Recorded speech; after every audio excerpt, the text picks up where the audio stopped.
Experiencing this was definitely scary. Waiting out the torrential weather in the flabby construction trailer where we were living was a whole other level of frightening, but this was just par for the financial course my parents were charting. And I am so grateful. Yes, you read that right. I said I was grateful to have gone through such a terrifying hailstorm without a sturdy basement to take shelter in.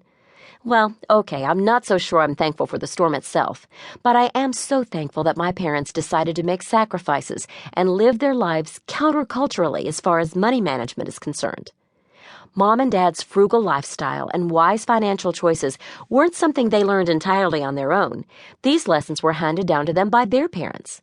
One thing Pop, my dad's dad, ingrained in my father was that you should never go into debt for anything except a house. From the beginning of my parents' marriage, they followed this principle. When I was around 6 years old, my parents made a radical decision to work hard and sacrifice in order to pay off the mortgage on our house. They were frugal, spending their money wisely and setting aside every bit of extra cash from raises or bonuses to pay off the mortgage. My mom never bought new clothes. Instead, she either made them or we shopped at thrift stores. She also gave us haircuts, baked our bread, bought in bulk, and always looked for ways to get the best deal on any purchase she needed to make. My dad took care of repairs around the house and on our vehicles. If he didn't know how to do something, he usually figured it out on his own. My dad is a very smart and handy man.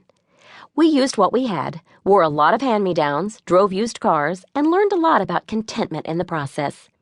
I still remember how exciting it was when my parents' hard work came to fruition and they paid off our house. The relief and fulfillment of not having a mortgage was something that I could feel even as a young child. Soon after, my parents took their financial ambition to the next level. They had dreamt of building a house, debt-free, out in the country. So they began saving every dime and thinking up creative ways to make their dream a reality. 4 years later, Mom and Dad found the perfect plot of land. They purchased it with much of their savings and sold our paid-for house. This was all well and good except for the looming question of where we would live while they built our new house. My dad quickly provided the solution to that equation when he rented a single-wide construction trailer from the real estate development company where he worked. Yes, the very same trailer I talked about in the beginning of this chapter. The minute the big semi-truck pulled that trailer into the newly poured gravel driveway on our just-purchased property, the adventure began. Our first matter of business was to secure the trailer propped up on cement blocks to the ground as tightly as possible, using cables and stakes. Then it was time to clean. Every inch of the trailer needed elbow grease. There was dirt and filth everywhere we looked, from the stained, deep blue carpeted floor to the grimy, cheap wood paneling to the cobweb-covered ceiling. After spending days deep in bleach, the 7 of us got the trailer into livable shape, moved most of our possessions into a storage unit, and moved the basic necessities into that trailer. For the first few days, it felt like we were on vacation in a rustic cabin. But that euphoria quickly wore off.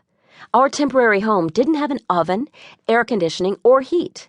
It also didn't have a regular door, but rather a glass storefront one that offered little privacy and little protection against the hot Kansas summer sun and the unusually cold autumn that year. The trailer also leaked every time it rained. We endured many torrential storms that summer, battling legitimate fears of flooding by scattering kitchen pots and pans under the leaky ceiling and stuffing rolled-up bath towels in the sopping windows. Since we only had space for a washing machine, we had planned to line dry all our laundry. However, the frequent rain prevented us from hanging our laundry to dry outside much of the time. Instead, it required many treks to the laundromat and many hours hanging out there while we waited for our loads of laundry to dry. Without an oven, we befriended a myriad of other kitchen appliances, learning how to bake birthday cakes in the microwave and create dozens of different meals in the electric skillet and slow cooker. Without air conditioning, the dry Kansas heat felt unbearable some days. We would take cold showers or hog the space directly in front of the fan to get some relief. When autumn arrived, temperatures took a dive. For the first time in years, it snowed in October. We traded our lament of the suffocating heat for fears of frostbite, snuggling under endless layers of sweaters and articles of clothing, because all of our coats and most of our winter blankets were in storage. Did I mention the bad mice problem? We had seen some pesky rodents darting around when we first started cleaning the trailer, but we assumed a good cleaning would get rid of them. Not so much. We often woke up to find mice droppings in our kitchen, or yet another item that had been chewed up and destroyed in the middle of the night by the furry pests.